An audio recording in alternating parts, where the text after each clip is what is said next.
La Guerra de Reforma. El plan de Tacubaya derogaba la Constitución, reconocía a Comonfort como presidente con facultades para pacificar la nación y hablaba de convocar a otro Congreso Constituyente. Fueron los estados de Puebla, Tlaxcala, San Luis Potosí y Veracruz que se adhirieron a este plan.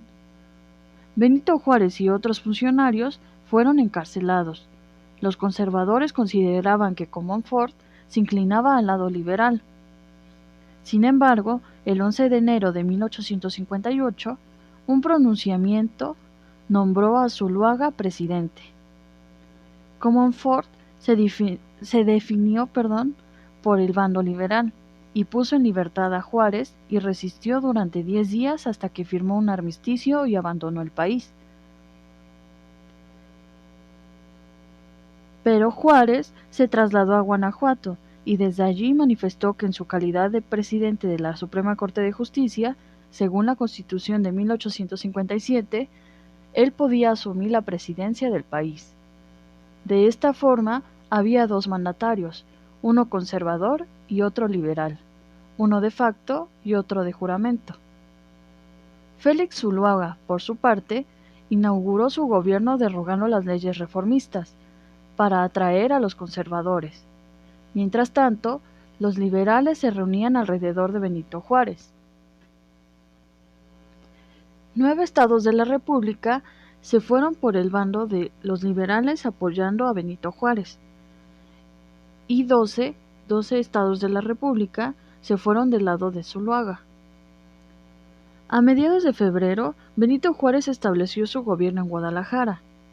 Anastasio Parrudi fue designado comandante del ejército integrado por la coalición de estados que apoyaban a los liberales. Junto con Juárez, elaboró el plan de campaña para combatir a los conservadores. En la etapa inicial de la guerra, los conservadores obtuvieron varios triunfos consecutivos.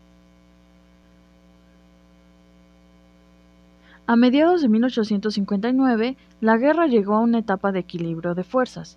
La Iglesia apoyaba a los conservadores. No obstante, ciertos desacuerdos se dieron entre los liberales, pues Juárez dio a conocer algunas de las leyes de reforma antes de que concluyera la guerra. La primera fue la nacionalización de los bienes de la Iglesia en junio de 1859.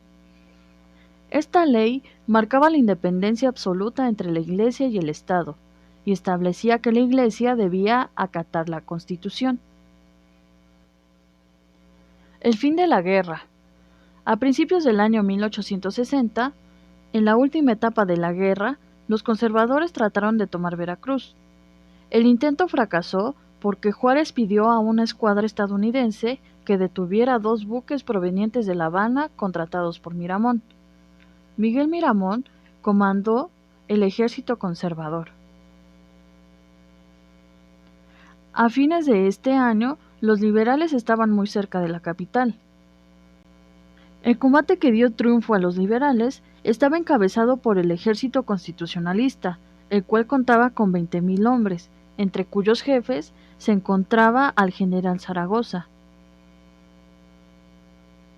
mientras que los conservadores contaban solo con 8,000 hombres. Finalmente, días después, los liberales ocuparon la Ciudad de México. Hasta aquí el tema de la Revolución de Ayutla y la Guerra de Reforma.